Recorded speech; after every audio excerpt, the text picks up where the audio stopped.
والعباد ما خلقها أي خلق. ده كل نوع من الخلق ترى فيه من آيات الله ومن عظمة الله ومن قدرة الله ما يجعلك تؤمن أن خالقها هو الله، ما ليس لا خلق إلا الله. فمن خلق كل هذه الخلائق؟ طيب هاتوا لي مخلوق واحد من مخلوقات الله يستطيع الإنسان أن يخلقه. نعرف نخلق نملة؟ نحلة؟ ذبابة؟ معزة؟ فمن الذي خلق الخلق؟ الله. الله الذي خلق الخلق وعرفنا أنه الخالق أوجد لنا كم من الخلائق لا نهاية له. عشان الذي لا يعرف الله المخلوق يعرفه الثاني من العاشر من 100 من 1,000,000. وادانا البصر وادانا السمع عشان نشوف ونسمع، وادانا المخ عشان نتخيل. لذا قال الله تعالى: هو الذي أخرجكم من بطون أمهاتكم. لما اتولدت وكنت بيبي كان في دماغك علم ولا كنت بلاطة؟ كلنا اتولدنا بلاطة مش كده ولا ايه؟ قال تعالى: هو الذي أخرجكم من بطون أمهاتكم لا تعلمون شيئا. يبقى كلنا طلعنا ايه؟ من غير علم. ولا في واحد ممكن اتولد من بطن أمه عالم؟ حد نزل بيفكر ولا نزل بيوق مش كده ولا ايه؟ فخرجنا من بطون امهاتنا بلا علم، ثم اذن الله ان يدينا قوه عشان نفهم منها، فبدا بالسمع. لذا قال: هو الذي اخرجكم من بطون امهاتكم لا تعلمون شيئا وجعل لكم. اسمع بقى الترتيب ده. قال السمع وبدا بالسمع. هنقول ليه؟ والابصار والافئده. ليه بدا بالسمع؟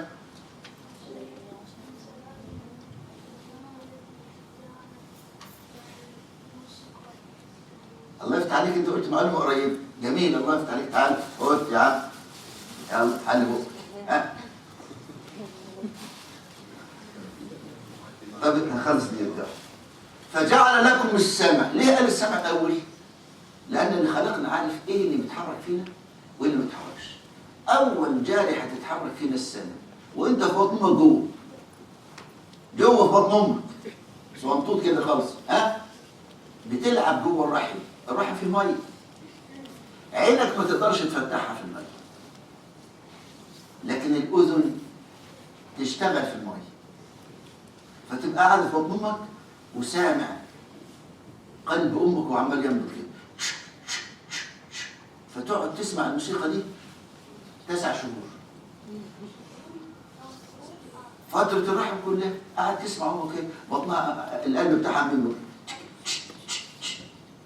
ولذلك اول ما بتولد وتطلع من بطن امك تعيط. اول ما تمسكها كده وتحطك على صدرها تسمع النبضات دي. ياه، ده البيت بتاعي. تنام على طول. بيحصل ما يحصلش؟ هنا الحنان. فرب العباد اعمل السمع حتى نعرف امهاتنا. لو واحده غريبه خطفتك وحطتك على صدرها هتعيط برضه.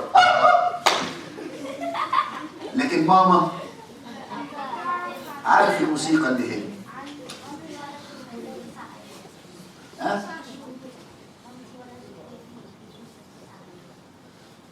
9 شهور. ما في حد بتقول بعد كل. لا ده انت تقعد في بطن امك جوه 9 شهور. ماشي؟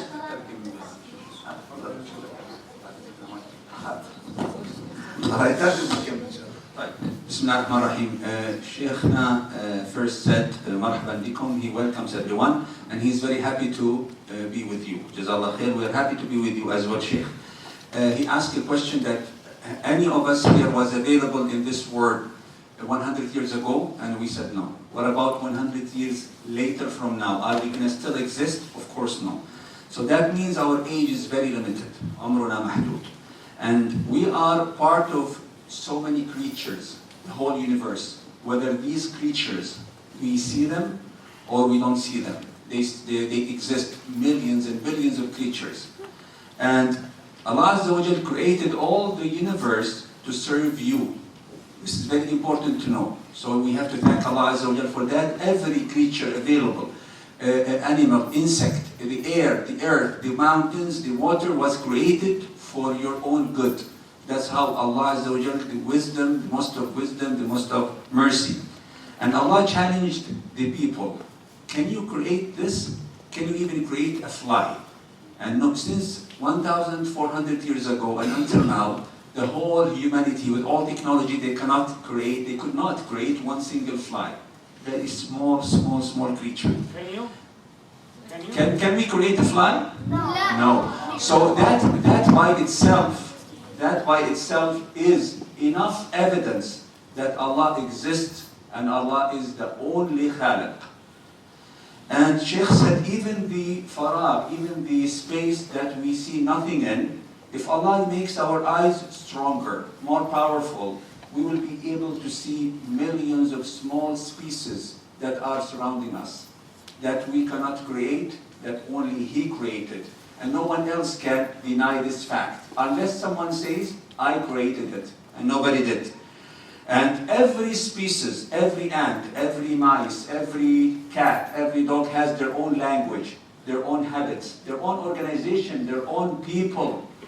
And they have their own matters, but we do not understand their language. Allah does.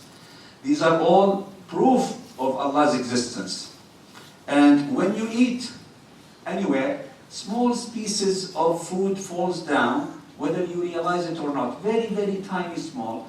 And this food that you left behind is food for other species. They come eat it, which you don't know. Now big pieces we see, but small pieces we don't. That's again, Allah makes the cycle of life. Last thing, that this universe with all these creatures is enough proof of Allah's existence, and we need to love Allah and know that He created the whole universe for us, and He created abilities that makes us understand the creatures and creation. The first ability which was created when we are inside our mom's womb is the hearing, and then the vision, and then the brain. And that comes in sequence simply because you can hear when you are inside the water. You know, we swim, right? Everybody swims? Yeah. When you're inside, and if there is some, movement, you hear it a bit, not as clear. So the baby inside the mother hears the heart beat, hears the movement of the mother. That's why when the baby comes, and they cry, and then when they are in the lap of the mom, near the heart, they feel peaceful because they're back home. And then the Sheikh will continue with the other senses. So it's an amazing topic. Jazakallah khair. Tfadal Sheikh. وجعل لكم السمع. يبقى السمع متى يعمل؟ والبيبي في بطن أمه. لكن البصر لا يعمل داخل البطن. فإذا ولد الطفل بعد 40 يوم من الولادة يبدأ يبصر. قبل 40 تعالى للبيبي حديث الولادة وهو مفتح عينه، حرك اصبعك قدامه، عينه مش هتمشي لأنه لا يعمل. بعد 40 لو حركت اصبعك هتمشي. فالبصر يعمل بعد 40 يوم من الولادة. وآخر حاجة تعمل القلب. ليه ربنا ادانا هذه الجوارح؟ لنستفيد بها. أولا في معرفته، نعرفه فيه من خلال مخلوقاته. ملايين المخلوقات في الكون من حولنا. كل مخلوق رب العباد أتقن خلقه وأحسن خلقه وجمله. هتلاقي قطة جميلة، هتلاقي كلب جميل، هتلاقي إنسان جميل، هتلاقي نحلة جميلة، هتلاقي فراشة جميلة. كل واحد فينا يستعمل حاجة يفكر فيها. من الذي خلقها؟ كيف خلقها؟ كيف أدار لها شؤون حياتها؟ كيف تعيش؟ كيف تتكاثر؟ كيف تتناسل؟ كل ما فكرنا هنعلم يقينا أن كل هذا الخلق خلقه، وكل هذا الخلق لا يتحرك إلا بأمره وتدبيره. فرب العباد أعطانا السمع وأعطانا البصر لنعمله في مخلوقاته. ما أعطاناش العين عشان نعطلها ونغيبها. قال لنا هننام ونستريح كل يوم 8 ساعات ماشي. طب وانت صاحي؟ ينفع تبقى صاحي وتعطل عينك وتوقفها ما تشتغلش؟ ولا غصب عنك مفتوحه؟ مطلوب اعمالها، مطلوب اعمال السمع، مطلوب اعمال المخ والخيال. كل هذه قوة أعطاها الله لنا لنستفيد بها في معرفته من خلال خلقه. ولذلك أبنائي، أول ما أنزل الله الوحي به بدأ بأمر. ما كان ممكن رب العباد يعرفنا، ينزل لنا آيات تعرفنا ما ربنا؟ لا، ما عرفناش. ادانا أمر واحد بس، قال استعملوا الجوارح دي. اقرأ. ها؟ أول آية نزلت إيه في القرآن؟ إيه معنى اقرأ؟ ها؟ هتقرأ في كتاب؟ لا. لا. هنوضح. خلي بالك، لما سيدنا جبريل نزل على النبي محمد صلى الله عليه وسلم، صلوا عليه بقى. لما نقول النبي محمد وتسمعوا اسمه لازم تصلوا عليه، لأن الله أمرنا بهذا. قال تعالى: إن الله وملائكته يصلون على النبي يا أيها الذين آمنوا صلوا عليه وسلموا تسليما. أنتم مؤمنين غير مؤمنين؟ مؤمنين بالله؟ كل المؤمن بالله ربنا بيأمره لما يسمع اسم رسول يصلي عليه، يقول اللهم صل وسلم وبارك عليه. صلى على رسول الله كده. تعبانين خالص خالص خالص. نايمين خلاص؟ تعبتوا؟ نخلص الدرس؟ نختم؟ طب عايزين نسمع الصلاة عليه؟ زيدوا النبي صالح. عايزينها بصوت عالي كده ارتج من مكان اعرف انكم صاحيين كلكم. عايزينها بصوت عالي يثبت انكم رجاله. انتوا مش رجاله؟ رجاله ازاي وصوتكم ميت؟ عايزين الصلاة عالي بصوت عالي. يلا. ايوه كده فرحونا. هتكسفونا قدام البنات هيطلعوا اجدع منكم؟ بلاش الغيره يعني. دول اخواتك وانت اخوهم. مش اختك دي في الله وانت اخوها؟ خلاص خلصت. ما ينفعش الفرق بيننا. اللي خلقك هو اللي خلقك، واللي احسن خلقك رجل احسن خلقه انثى. ولولا ان امك انثى ما كنتش انت اتولدت. صح؟ خلاص صح بقى. اذا ندرك هذه المعاني. رب العباد خلقنا واعطانا هذه الملكات لنعملها في خلقه. فاول امر، اول نداء من الله للبشريه قال اقرأ. رسول الله صلى الله عليه وسلم كان أمي لم يتعلم القراءة والكتابة، فقال ما أنا بقارئ. أنا ما أعرفش القراءة، ما بتعلمش القراءة. 3 مرات يقول له اقرأ والنبي يقول ما أنا بقارئ. وبعدين قال له إيه؟ لا، اقرأ قراءة ثانية بقى. أنت تستطيعها وكل الناس يقدروا عليها. القراءة يعني إيه؟ اقرأ باسم ربك الذي خلق. لها معنى عالي جدا. هذه الآية مش لها معنى واحد، لها معاني. اقرأ يعني استعمل ملكاتك، بصرك، سمعك، عقلك، وانظر في كل اللي ربنا خلقه. عشان كده قال له اقرأ باسم ربك، استعن بالله وانظر في كل ما خلق. يبقى مطلوب النظر في كل ما خلق، بس لا نعمل النظر عشان نرى عظمة الله في خلقه. ازاي اتقن الخلق؟ ازاي الذبابة الصغيرة جدا دي تلاقي لها عيون ولها رجول ولها أجنحة ولها بطن وبتاكل وبتتجوز وبتخلف. نقرأ في كل مخلوقات الله. كلما نظرنا مطلوب أن نفكر كيف خلقت، كيف تحيا، كيف تتحرك. يبقى النظر والفكر والتدبر بس. لا، ده رب العباد أوجد في كل مخلوقاته أسرار كلها تدلنا على كمال قوته، كمال قدرته، كمال علمه، كمال حكمته، مطلوب ان احنا نرى هذه العظمة في مخلوقات الله كلها. اقرأ، يبقى مطلوب نظر، تفكر، تدبر، قراءة أسرار الله في خلقه، بس لا استخراج العلوم من خلقه. هو العلوم بتاعتنا بتدرسوها وهتدرسوها عمركم كله. الإنسان جابها من فين؟ هتدرسوا علم النبات وعلم الجيولوجيا وعلم الطب. الإنسان جاب العلم ده من فين؟ من مخلوقات الله. هو في واحد فينا بيألف طب ولا بينظر في الإنسان عشان يقرأ إيه هي أعضائه؟ إيه هي الأمراض اللي بتيجي على كل عضو في جسمه؟ إزاي نعالجها؟ كل علم الطب مأخوذ من الإنسان. كل علم الجيولوجيا مأخوذ من الجبال. كل علم النبات مأخوذ من النبات. كل علم الحيوان مأخوذ من الحيوان.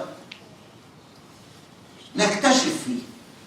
مطلوب كل واحد منا يكون مكتشف، مخترع، مبدع، ينظر ويتدبر ويستخرج من علوم الله اللي بثها في خلقه ما يجعله صاحب اختراع، صاحب إبداع، صاحب فكرة إذا وصلت للناس وانتفع بها الناس يبقى هو نفع البشرية كلها. يبقى استفاد بطاقاته وأفاد الخلق كلهم باكتشافاته. ما شاء الله تبارك الله. A lot of great information. جزاكم الله خير. Okay. Yeah. After 40 days from the birth of a baby, and I think maybe you remember when we were 40 days old, we start, of course not, we start to see things. And we can test with those who have babies. You can move your finger in front of the baby. In the first couple of weeks, there is no real movement, but the recognition starts to get much clearer. Vision starts working in the 40 days. So Allah Azza wa Jalla created us and gave us our abilities one by one according to our needs. And then gave us our abilities to use it. It's not just a decoration. You have eyes, you have brain, you have ears.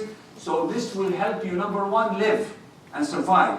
Number two, to use it to know the creatures and creation of Allah Azza wa Jalla.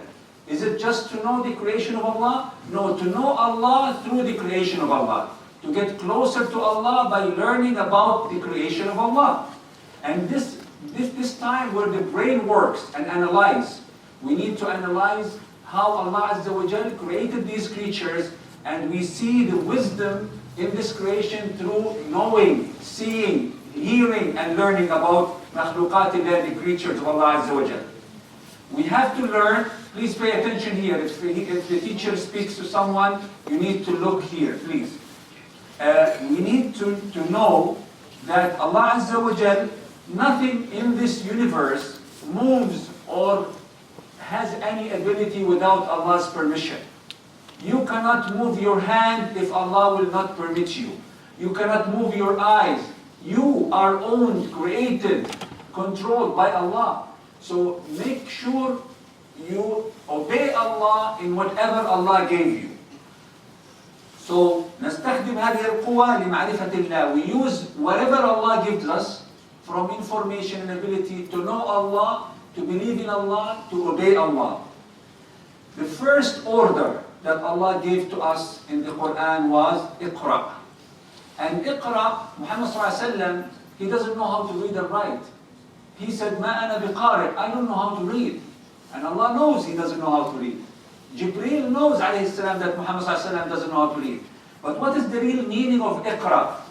The meaning is use, استخدم ملكاتك, use your mind, brain, your eyes, your mouth, your ears to learn للتعلم والتفكر في مخلوقات الله, to understand the Allah's creation, to get closer to Allah through learning about مخلوقات Allah Azza wa Jal. Even a small dhubaba, a small fly. The fly is born, the fly grows, the fly eats, the fly gets married, the fly dies, the fly have a role in life. Who controls it? Who gave it this ability? Who can take it away? Allah. No human can claim it. The last thing, every science we study in school, we study at home, we learn, is through learning from مخلوقاته, from the creation of Allah. The science of anatomy, it is study of human body, it's biology, human. You study of plants, you learn about plants. You study about animals, zoology, it's about animals. All the creations from Allah Azza wa Jal, we learn about them, we know the power of Allah through this knowledge. We get closer to Allah because we are paralyzed. We cannot do how Allah did this. We cannot understand unless we learn.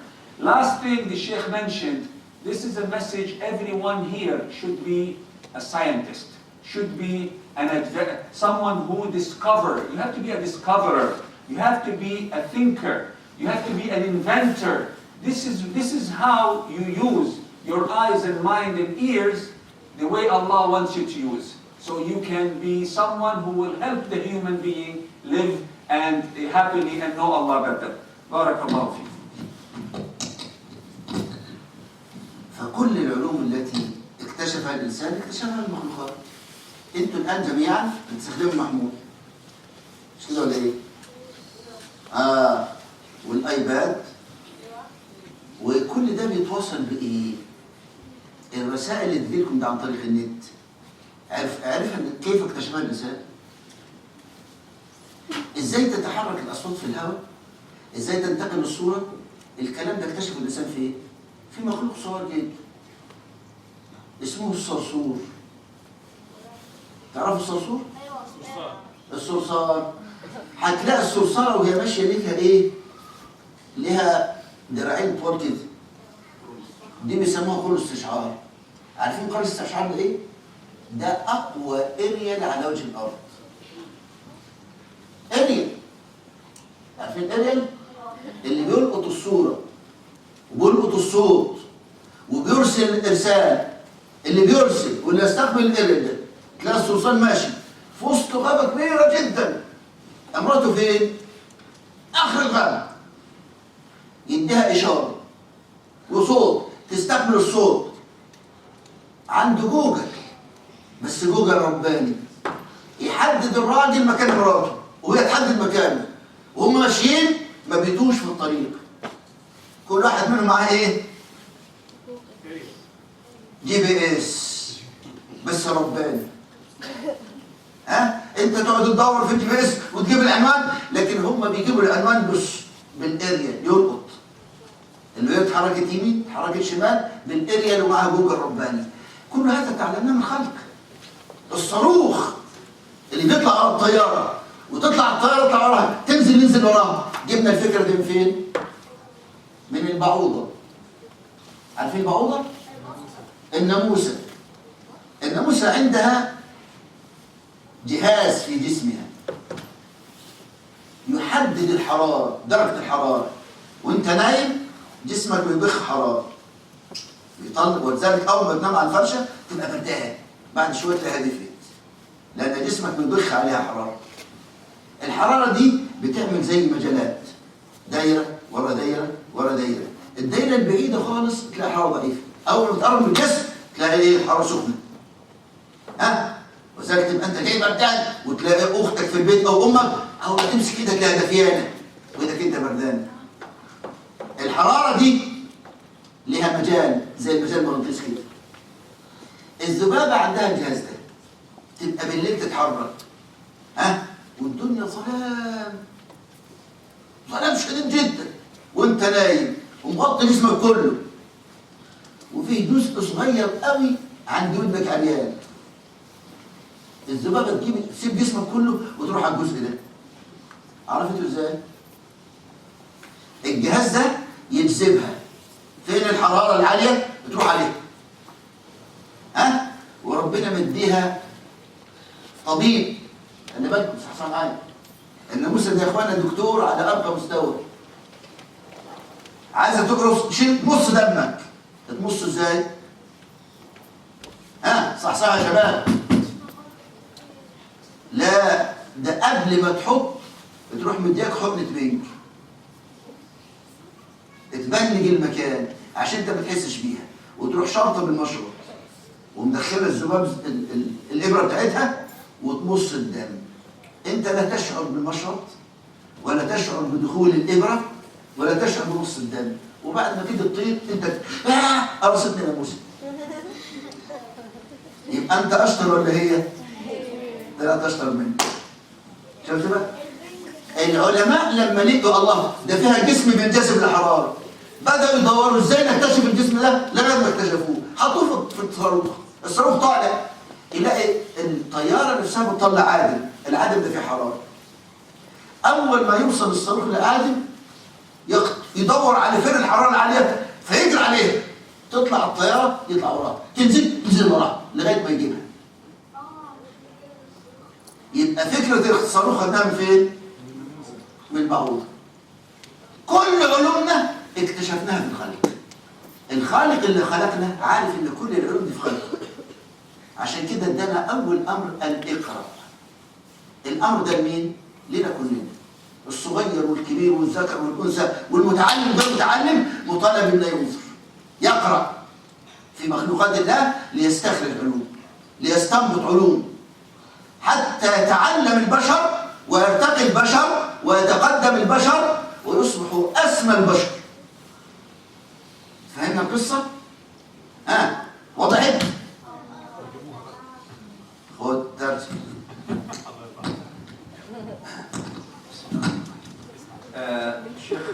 Dr. Nash'at gave a great example about things that we cannot live without right now, which are our cell phones, iPad, TV, computer, those devices with high technology. Some people may think, mashallah, we people created it from nothing, like Allah Azza wa Jal did not descend this from heaven, but that's a wrong conception. We have learned from the creatures of Allah Azza wa Jal. An example that Sheikh gave is the cockroach. The cockroach could be in the forest and in few minutes or hours can find his other cockroach, like his wife or his son or daughter. What did he use or that cockroach to be able to reach to his destination? It is those small tiny things on the head that looks like an antenna, that looks like something that brings waves. They use sounds and waves that we cannot see or feel, so they can know where they should go to find food, where they should go to find their own family. These kind of waves, that's exactly what our cell phones, that human beings discovered that they can do something like that, but not as perfect as that. We're still no way we can make a robot with everything that is as perfect as human being. So all technologies are indication human beings are learning from the creatures of Allah Azza wa Jal. And another good example that we all see in movies, and it's true example, that there are small missiles that follows planes, war planes. And if they hit them, they keep on following them. The plane goes down, goes up, there's no escape.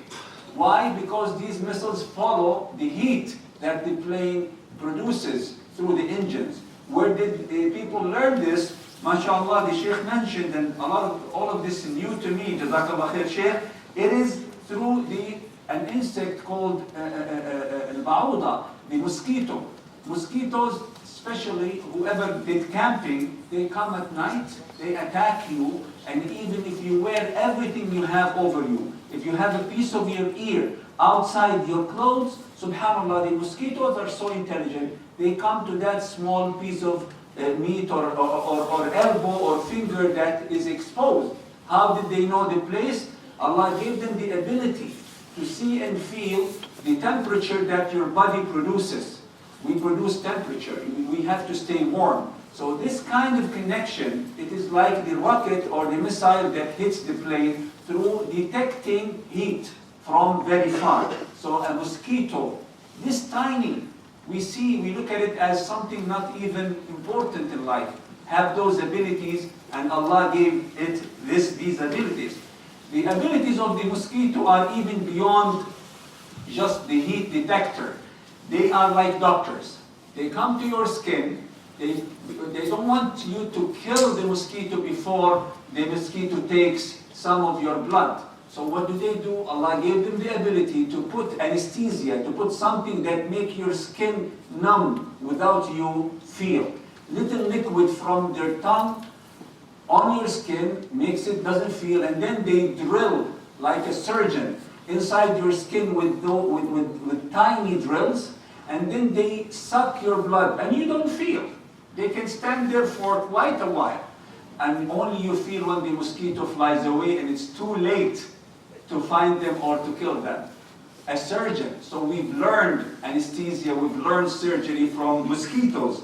All sciences that people learn, people discover from now till Yawm al-Qiyamah, they are available in the creatures of Allah Azza wa Jal. It's only up to us to strive hard and work hard to learn those sciences and bring things new to the Bashariyah. And that's why learn always. The first word is Iqra, learn, use your abilities to discover the word and obey Allah Azza wa Jal. لما صدر هذا الأمر اقرأ صدر للأطفال للكبار والصغار الكل. علي بن أبي طالب كان طفل مثله، كان عمره كم سنة؟ 10 سنوات. كم واحد عمره 10 سنوات؟ ها؟ كان في سنكم كده. أول ما سمع اقرأ طلع من البيت فبص لقى قدامه شجرة توت. شجرة توت نوع من الشجر. فقعد يفكر وينظر، الله ده ورق التوت ده بتاكله مخلوقات كثيرة جدا. بياكلوا الجمل يتحول في بطنه لإيه؟ لبعر. الإخراج اللي بيخرجه ماشي؟ بتاكلوا الدودة يتحول في بطنها لحرير. نفس الورقة يأكلها البعير يخرج بعر، يأكلها الدود يخرج حريرا، يأكلها الغزال يخرج مسكا ريحته جميلة جدا. ولذلك لما سألوه أنت عرفت ربنا إزاي؟ ماشي بالقرآن. قال عرفته بورق التوت. أول معرفة لي كانت هذه. قال عرفته بورق التوت، يأكله البعير فيخرج بعرا، يأكله الدود فيخرج حريرا، يأكله الغزال فيخرج مسكا، والطعام واحد وسبحان من صنف في البطون المخرجات. عليه طفل 10 سنوات. الأعراب البصير اللي لا يقرأ ولا يكتب في الجبل عرف ربه لما قرأ، فبيسألوه عرفته ازاي؟ قال لهم البعرة تدل على البعير، لو لقيت وساخة بتاعت كلب هتقول مر كلب من هنا، مش كده ولا ايه؟ ولا الوساخة بتاعت كلب تيجي لوحدها؟ لازم في كلب عملها، مش كده ولا ايه؟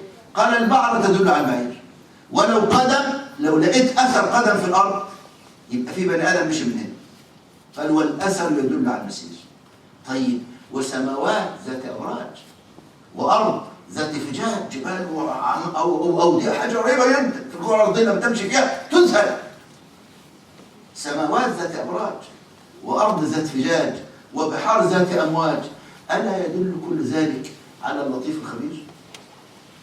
الأعرابي قرأ والطفل قرأ والكبير قرأ والكل وصل لحقيقته، عرف ربه وعرف علومه في كونه. يبقى الهدف الرئيس من اقرأ الأولى إن احنا نصل لمعرفة الله لحد اليقين. وفي هذا يقول الله تعالى وكذلك نري إبراهيم ملكوت السماوات والأرض وليكون من الموقنين. الأمر الثاني إن احنا نجمع ما في الكون من علوم ننتفع بها ونكتشفها ونحولها لشيء يخدمنا في حياتنا كلنا كبشر. المكتشف اللي اكتشف دواء ولا اكتشف علاج ولا اكتشف جوجل، كل البشرية تنتفع به، يأخذ هو أجر بمثل كل البشر. واضح المعنى؟ فمطلوب كل واحد فينا يكون مبدع ومكتشف.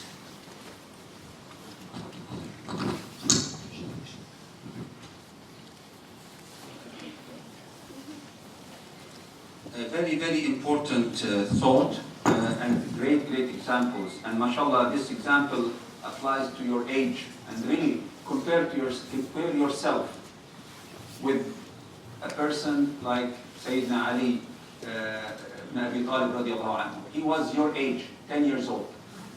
And Allah gave him the same senses you have. Eyes, ears, brain, heart. He wasn't super human being. He was a normal human being.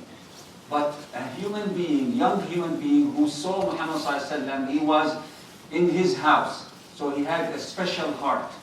And we have the Sunnah with us and the Quran, we can be with special hearts as well. What did Ali ibn Abi Talib do, radiallahu anhu, 10 years old? How did he know Allah? They asked him, how did you know Allah? How did you become a Muslim? You are only 10. He said, from the berry leaf. We have a lot of berries here, toot in Arabic or tutiyat. So raspberry, blueberry, these are all toot. So from that leaf, I knew Allah. They said, subhanallah. How come? He said, the same leaf, the same plant, when the camel eats it, the camel poo. Normal, we know. Like us, when we eat, we get it out in this dirty way. But the same plant, a small insect, a worm, the special worm, silkworm, Allah makes that worm produces silk. And silk, they make the most expensive clothes in the world, and harir. And this silk is being only allowed to be worn by women, not men in Islam. And you can ask your teacher later why and how. SubhanAllah, the same plant but different production. The same plant, the deer eats it and produces musk, in English musk, M-U-S-K, which is a very important and nice natural perfume. And they come like a glue that becomes like a cream. But then they take a bit of it and put it in bottles and mix perfumes with it. But it's not usually pure. Pure musk is very expensive. From the deer, there is a place in the deer that we get the musk, and the deer ate the same plant. When Ali ibn Abi Talib saw these wisdoms in this small plant, he knew that there is Allah who made it, and there is only Allah. He knew Allah through the creatures of Allah Azza wa Jal. Another great example, a Bedouin, uneducated man came from the desert. They asked him, how do you know Allah? He said, so simple. Really? It's such a difficult thing to know that Allah exists. He said, no. If I see a camel poo, I know there was a camel there. Yeah, again the camel, because they used to deal a lot with camels. But when I see footsteps in the desert, I am sure 100% there was a man there. I don't have to see the man. I saw the steps. Steps comes, or an animal steps, any steps, athar. It will make me guarantee, prove that there is someone who walked here. Can't I know Allah from watching all the beautiful creatures of Allah, the mountains, the water, sea, the food, ourselves, the animals? These are enough proof for me that there is an intelligent, most powerful, most merciful creature behind all this. And why this Bedouin and Ali ibn Abi Talib? What is so common between those two?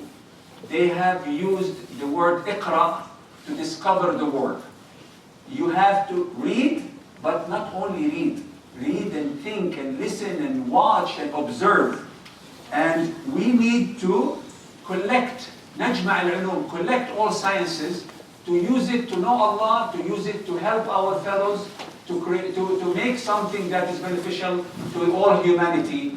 Read means observe and learn and grow. جاء الوحي ليعرفنا أولا بالله ويحملنا على أن نبحث في علوم الله وفي خلق الله ونسير في أرض الله ونستخرج من فضل الله ومن علوم الله ومن خلق الله كل ما ينفعنا. هذه واحدة. ولذا أمرنا بطاعته وجعل هذا الأمر دين وعبادة. اللي ينفذ أمر الله ويقرأ ويتدبر رب العباد وعد إن هيفتح عليه وهيكرمه ويوصله لأسمى درجات الإيمان وأكمل أنواع العلوم. هذه واحدة. ثانيا قال اقرأ مرة ثانية. قال اقرأ باسم ربك الذي خلق. ثم عاد فقال اقرأ أخرى. اقرأ وربك الأكرم الذي علم بالقلم فأنزل لنا الكتاب اسمه القرآن. جمع الله لنا فيه كم من العلوم تفوق العقول. منها علوم خاصة بالكون، ومنها علوم خاصة بحياتنا وأخلاقنا، ومنها علوم هي من علوم الله لا يمكن لعقل الإنسان أن يوصل إليه، لا يمكن.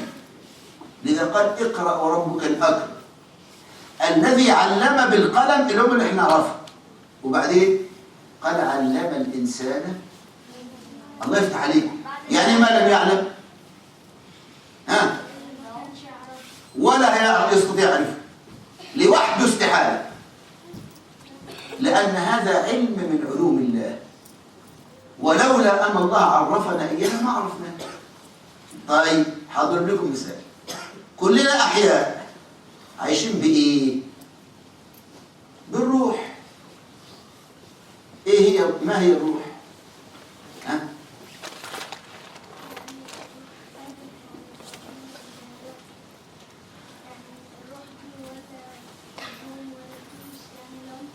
لا يا ابن حبيبي، الروح ده مخلوق فينا جوانا، مخلوق فينا لا نراه ولا نحسه ولا نلمسه وحياتنا بيه.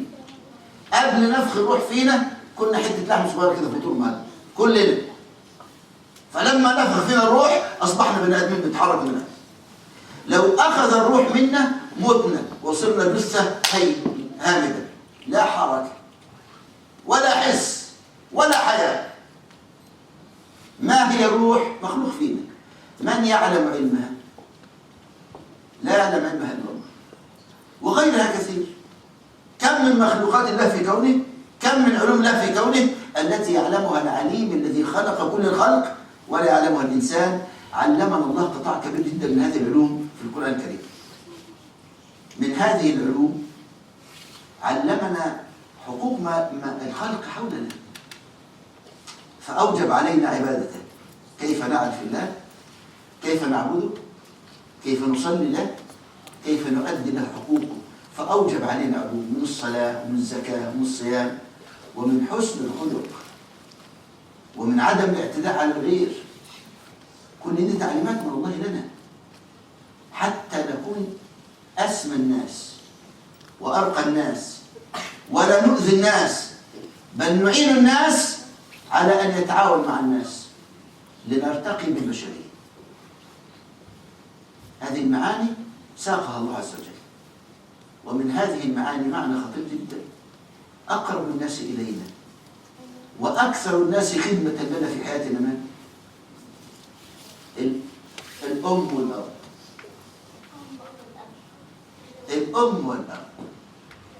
تقدر أنت تشيل طفل على إيديك يوم كامل 24 ساعة؟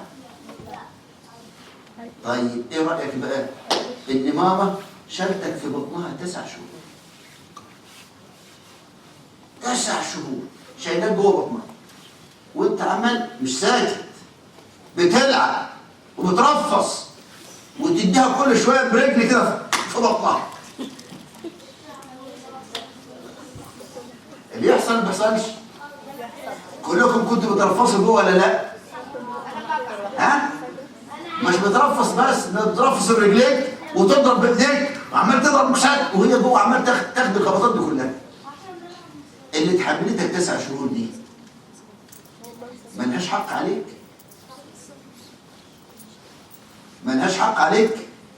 ومش كده بس، ده حتى بعد ما ولدت قعدت 2 كاملتين شايلاك على صدرها وترضعك من لبنها. حصل ما حصلش؟ ولو ما حصلش الكلام ده منها ما تكونش بقيت بني ادم. يبقى اللي جعلك سبب، اللي كانت سبب في ان تكون انسان، امك. ومين اللي كان بيرعى امك ومفرغها ليك وبيصرف عليها وطالع عين اللي خلفوه رايح جاي رايح جاي، عمال يصرف هنا يصرف هنا، وانت تقول تتسير ويجيب لك بامبرز. مش بابا فين حق بابا وماما؟ فين حق بابا وماما؟ هل في يوم من الايام بابا وماما قالوا لك يا ابني احنا خدمناك ادينا مقابل؟ امال انت لما تيجي تعمل لهم خدمه تقول لي انا خدمتك يا ماما. خدمتك يا ماما؟ يا دي تلم وخلي عنك دم. ايه خدمتك يا ماما دي؟ بعد خدمتها دي كلها ليك هتقول لها خدمتك؟ ده انت لو بوست ايديها ورجليها وقعدت تحت طلبها وامانيها العمر كله لن توفيها حقها. تقدر توفيها حقها؟ لا.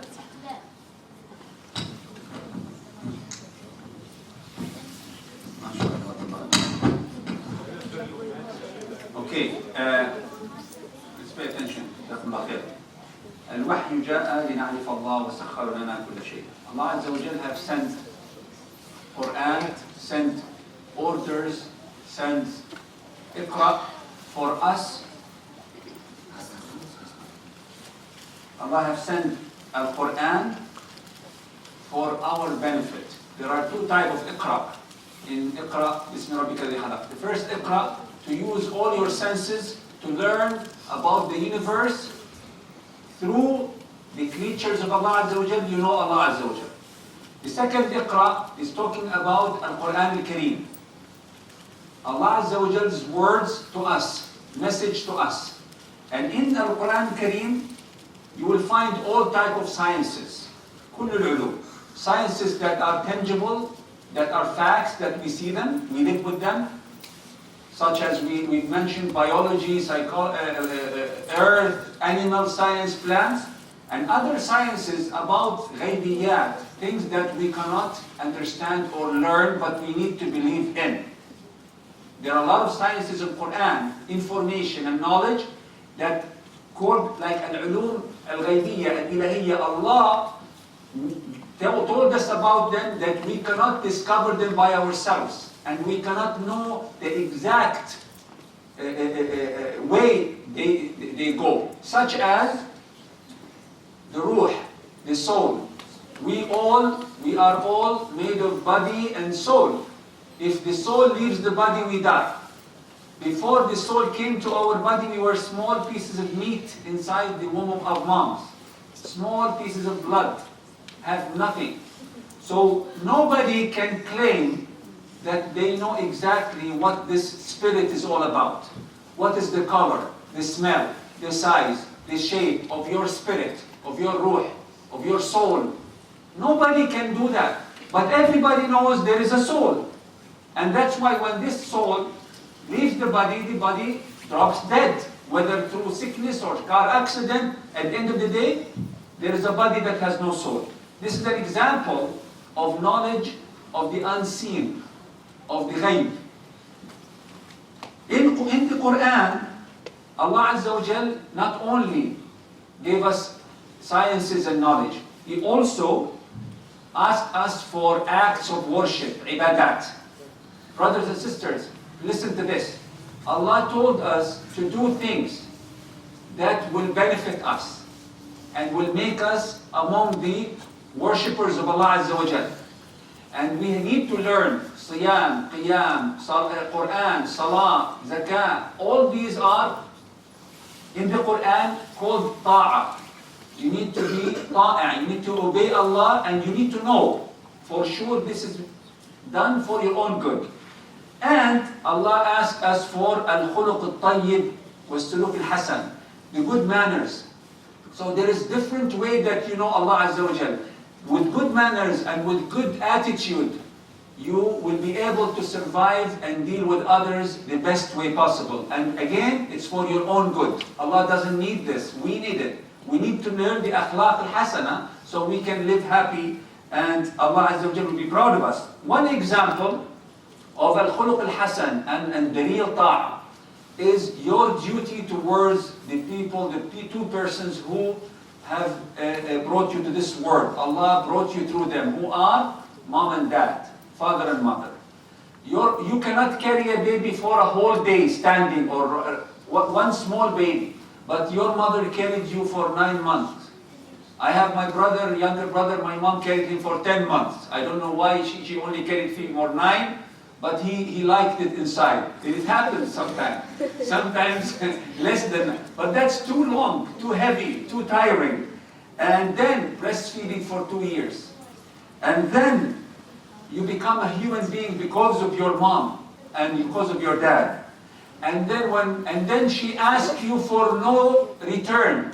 Did anyone, his mom said, I carried you for 9 months, let me see, 9 months, I need $9,000. Of course not, for free. And she's happy to give more and more.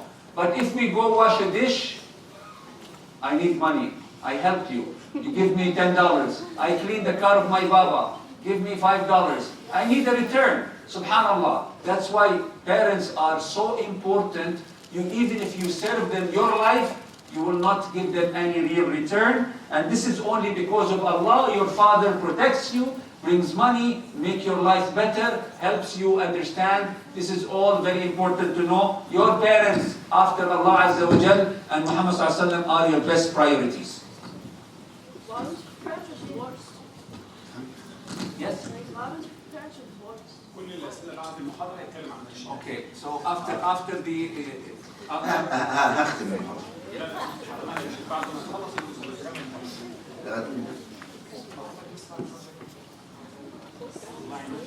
قال لذا جاءت وصية الله لنا أولا بعبادته، وجعل أول أمر بعد عبادته الإحسان الأبوي، الماما وبابا. قال تعالى وقضى ربك، يعني حكم وأمر، وقضى ربك ألا تعبدوا إلا إياه، لا تأخذ أمرك في حياتك كلها إلا من الله. يبقى مين صاحب الأمر في حياتنا؟ الله. وقضى ربك ألا تعبدوا إلا إياه. بعدين قال وبالوالدين إيه معنى إحسانا؟ حد يعرف؟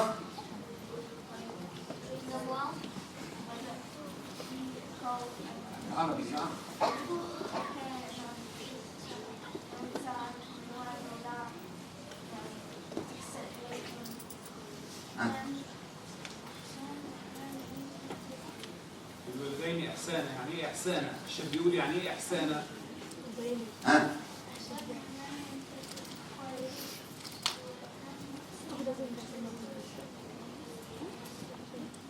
كويس، تعمل حاجات كويسة، هذا يسمى البر، لكن الإحسان أعلى من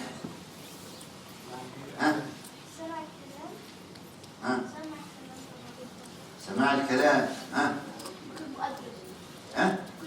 كن مؤدب. أطيع.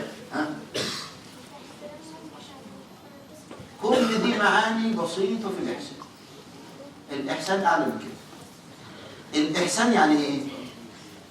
مش فقط حسن الخلق، ده مطلوب ننظر لنظرات عين ماما وبابا ونبدأ نفكر هم عايزين إيه؟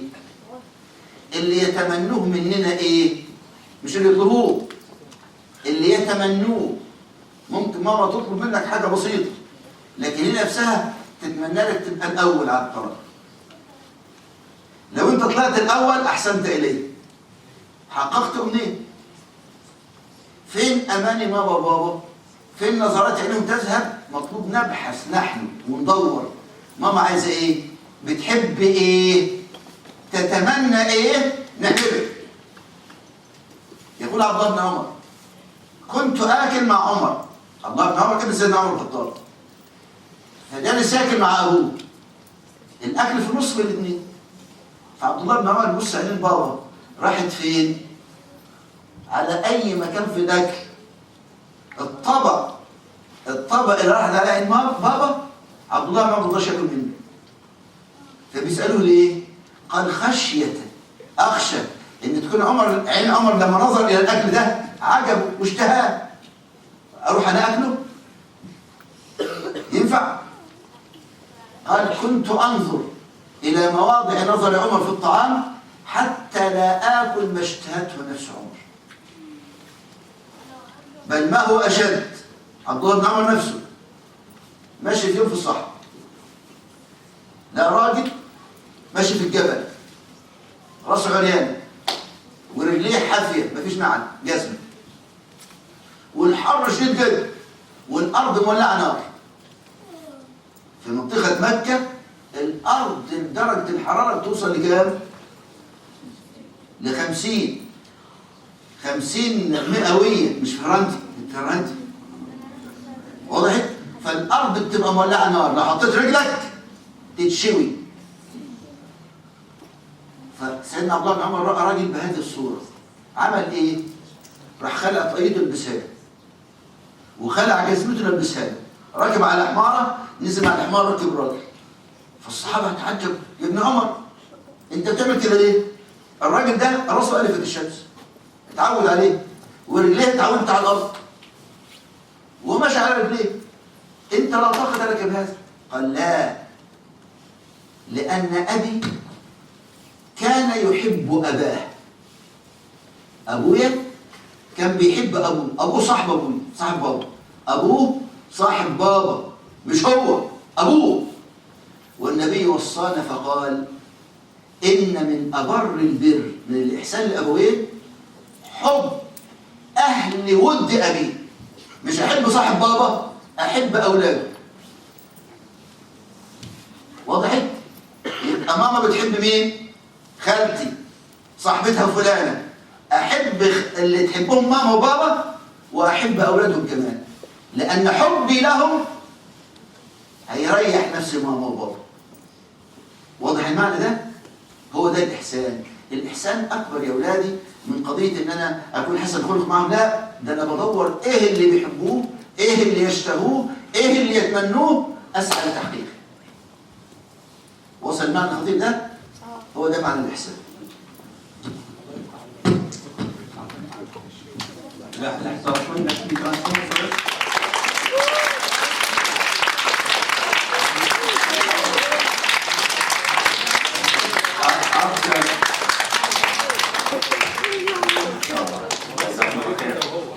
After that, Allah Azza wa Jal mentioned the first thing to do, the first order is to worship Allah, ibadatullah. Immediately in this ayah, وَقَضَى رَبُّكَ أَلَّا تَعْبُدُوا إِلَّا إِيَّاهُ وَبِالْوَالِدَيْنِ إِحْسَانًا. Immediately after worshiping Allah, you need to do ihsan to your parents. And the Shaykh have asked many of you, what does ihsan means? And a lot of you gave good examples, but they are not yet ihsan. Listening to mama and papa, talking to them nicely, not making them angry. All of this is just the birr, not ihsan. It's the minimum. The Shaykh had said the real ihsan is to do what your parents wish you to do, even without them asking you to do it. If you know your mom wants you to be good at school, study, if not for yourself, at least to please her, even if she didn't ask. If you know that your father wants your room to be clean, clean it without waiting for your mom or dad to ask you. This is the top. That much that a great Sahabi, the son of Umar ibn Khattab, which we all know, his son named Abdullah, when he used to eat with his parents, especially his father, he used to not put his hand on any food before he looks at his father first. Maybe his father is looking at this piece of food, or that piece, that small pickle, or that small olive. Before he makes sure the eyes of his father is looking somewhere else, just in case the father wants to eat this bite. Subhanallah, that is the sensitivity of looking after the feelings, not only the orders or instructions, the feelings of mom and dad. This is the top of ihsan. Not only that, the same Abdullah ibn Umar, after his father passed, Umar ibn Khattab, rahimahullah wa radiyallahu anhu. Once he was walking in the desert, Abdullah ibn Umar, and he is from a good, rich family. He was wearing clothes with his friends. He saw a person in the desert walking barefooted and without anything protecting his head from a very hot sun, hot earth, 50, 60 degrees. Immediately he jumped, he took his clothes off, the head covering, his shoes, and he gave that person, poor person in the desert, he gave him his own ride. It could be a camel or a donkey or a horse. He gave it to him.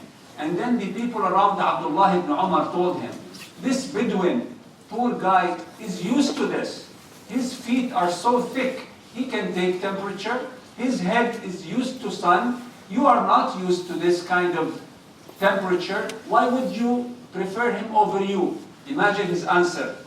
He said, the father of this Bedouin guy is the friend of my father.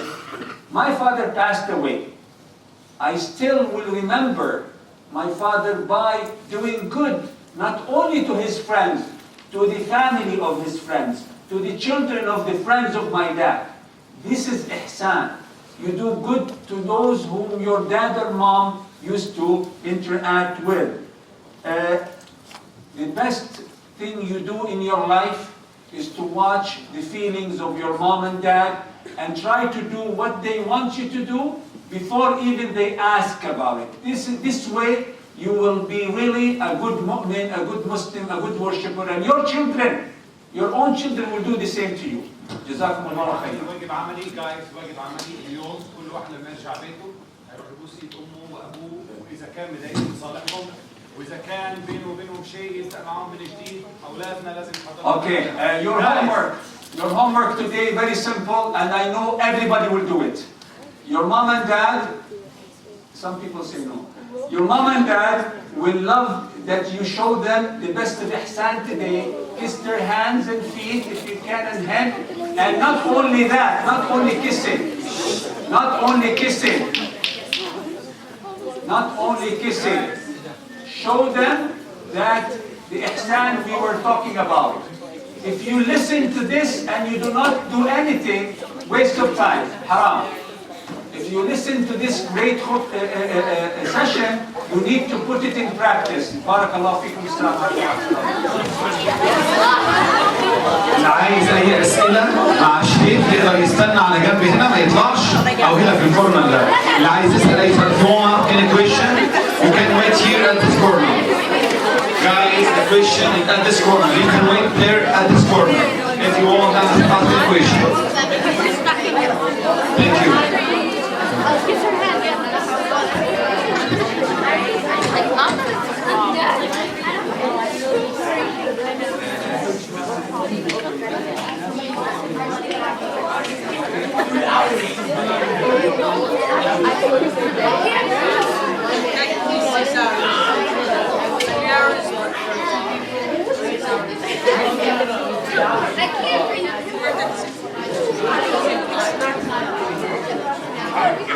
We worked on the same thing on the same time. Your face.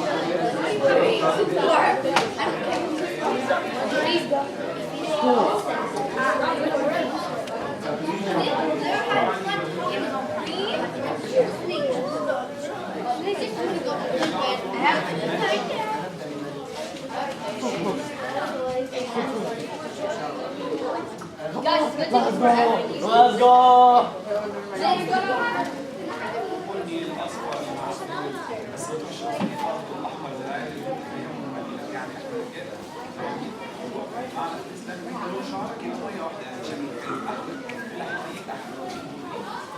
Gary, what's my name?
بابا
لازم يوم دور ولكن دور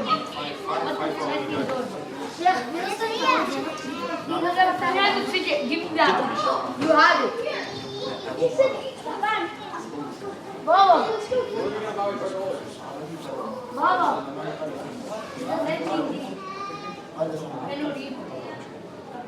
مش معنى كده ان ابوه مش هيقول يعني صاحب امك اكثر من ابوك يعني مع اكثر يرجع ابوك شغال طول اليوم ولا عين بدك ساعه الليل هتقعد معاه بتاع المعمر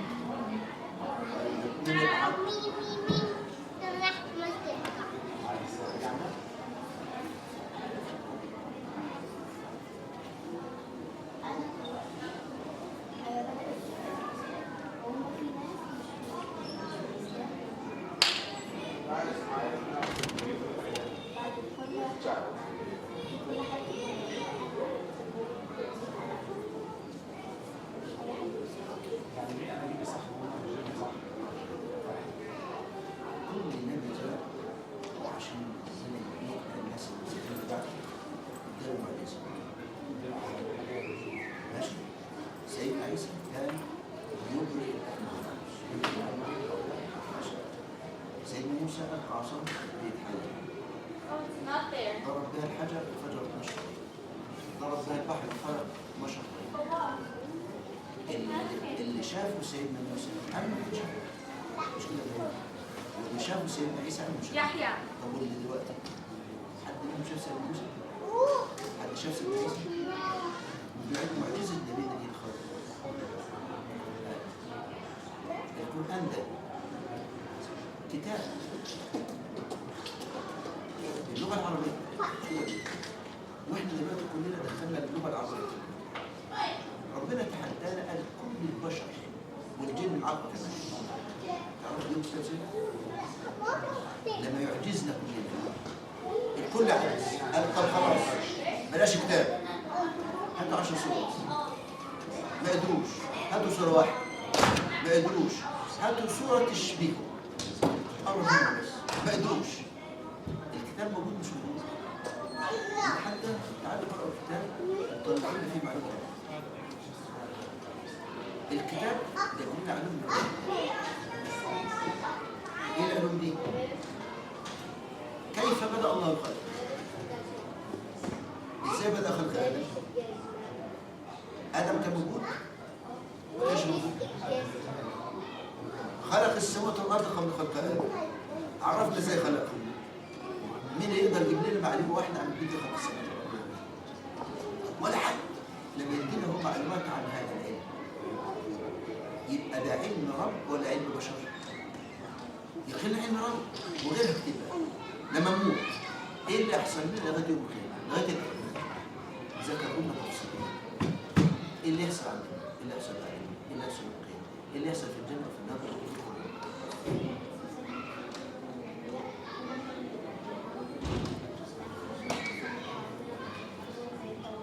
ايوه عندهم كتاب منزل الكتاب المنزل اللي معاهم ما كانش مؤلف كان كتاب تعليمات القرآن يعني عايز الكتاب معاه مجرد شويه بس روت تعليمات ما حطش اعجاز زي محمد اعجاز اعجازه في الكتاب وفي نفس الوقت جمع فيه كل التعليمات وتحدانا مين ولا بيتحدانا دلوقتي؟ الرسول مات بس القرآن نقدر انا وانت نتحدى اهل الارض نقول ما هدول نقدر ما نقدرش نقدر نقول لهم تعالوا هاتوا 10 صور زي نقدر ما نقدرش نقدر نقول لهم هاتوا صوره زي هاتوا صوره الشيوخ معانا المدرسه ولا راحت؟ لا ما راحتش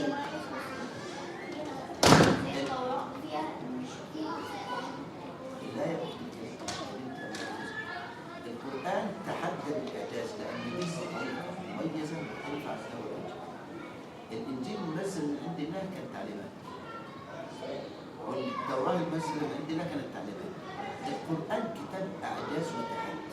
ربنا ذكر فيه أكثر من 500 معجزة. بتسأل عن الاستفسار؟ معجزات عرضية، معجزات علمية، معجزات حسية. شخصية ومعجزات غيبية. كل كده مذكورة في القرآن، والقرآن تحدى. فأنا لما أقول أنا آمنت بيه، شفته ولا ما شفتوش؟ أنا شفته، لا ربنا حفظه ولم يحفظ التوراة. لذلك التوراة المنزلة الأصلية مش موجودة. أسألك سؤال بسيط. هقول لك تقدر تقرأيه ولا ما تعرفيش؟ لما تقرأيه هتلاقي فيه كلمة واحدة فيها هزار ولا كل كلام مفصل. هتلاقي موضوع اتكلم فيه مش موضوع حقيقي، كل حقائق. طيب هل يتصور ان رب العباد ينزل كتاب فيه كلام فاضي؟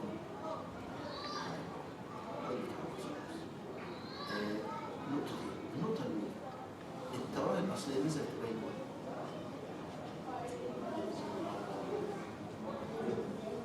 أي لغة؟ لا مش موجود. سيدنا موسى كان عايش فين؟